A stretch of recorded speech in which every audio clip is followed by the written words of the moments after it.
কিরে আলমগীর, কিছে আজকে আবার কিচ্ছত?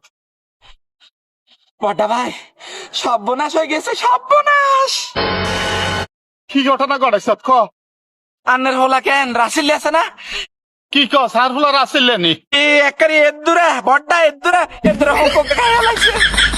ভক্তি খাইছে আর ওলা শেষ, আর ওলারে ডাক্তার কাছে লই যাই তুই বাট। বড়া ভাই, আনে কোনো টেনশন করিয়েন না, আনে টেনশন করার লাগতো না।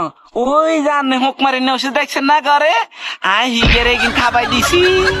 হায় রে আলমগীর, তুই আর ওলারে কি খাবে দিছ? কীটনাশক খাবে দিছ? তাই হোক বারণে লই আনছি, তুই আর ওলারে শেষ করে দিছ। আরে আমার গো আলমগীর, তুই আর ওলারে মারিয়ে লাগছ, আলমগীর বাদ দিকে। আমাদের একটু অসাবধানতার কারণে ঝরে যায় কত নিষ্প্রাপ প্রাণ, খালি হয় কত মায়ের বুক।